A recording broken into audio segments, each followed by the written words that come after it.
Welcome back to market gurus part 4. ఈ సిరీస్లో నేను ఫేమస్ ఇన్వెస్టర్స్ ఇచ్చే స్టాక్ మార్కెట్ అడ్వైజ్ని మీకు షేర్ చేస్తాను. సో దట్ మనం కూడా సక్సెస్ఫుల్గా ఇన్వెస్టింగ్ చేయొచ్చు. ఇన్వెస్టింగ్లో సక్సెస్ఫుల్ అవడానికి ఉండాల్సిన main motto never stop learning. ఈ ఎపిసోడ్లో పీటర్ లించ్ ఇచ్చే అడ్వైస్ చూద్దాం. మీరు ఎన్ని స్టాక్స్ని రీసెర్చ్ చేస్తే మీకు అంత మంచి స్టాక్స్ చిక్కుతాయని చెప్తాడు పీటర్ లించ్. మీరు ఒక 10 స్టాక్స్ రీసెర్చ్ చేస్తే అందులో మీకు ఒక్క మంచి స్టాక్ చిక్కొచ్చు. మీరు 50 స్టాక్స్ని రీసెర్చ్ చేస్తే అందులో మీకు ఆ 10 స్టాక్స్లో రీసెర్చ్ చేసిన దానికంటే మంచి కంపెనీ చిక్కొచ్చు అండ్ ఇంకా ఎక్కువ కంపెనీస్ మంచి కంపెనీస్ చిక్కొచ్చు.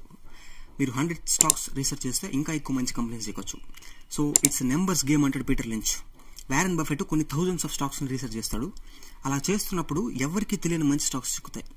జనరల్గా పాపులర్గా ఉండే మంచి స్టాక్స్ అందరికీ తెలుసు. సో అందులో ఇన్వెస్ట్ చేస్తే ప్రాఫిట్స్ వస్తాయి కానీ మరి అంత ఎక్కువ రావు. అది ఎందుకు అనేది నేను ఆల్రెడీ ఒక వీడియో చేస్తున్నాను, పాపులర్ స్టాక్స్ కొనొచ్చలేదా అని చెప్పి. ఆ వీడియో చూస్తే అర్థమవుతుంది మీకు.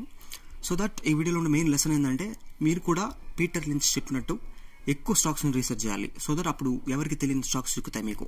మీరు ఒక 10 కంపెనీస్ రీసెర్చ్ చేస్తారనుకోండి, అందులో మీకు ఒక మంచి కంపెనీ చిక్కింది అనుకోండి. నేను ఒక 50 కంపెనీస్ రీసెర్చ్ చేస్తాను అనుకోండి, మీకు చిక్కిన కంపెనీ కంటే నాకు మంచి కంపెనీ, మంచి రిటర్న్ ఇచ్చే కంపెనీ చిక్కుతుంది. బికాస్ నేను ఎక్కువ స్టాక్స్ని రీసెర్చ్ చేస్తాను. So it's numbers game. The more stocks you research the better. You know that you control me. Guilty self-affliction.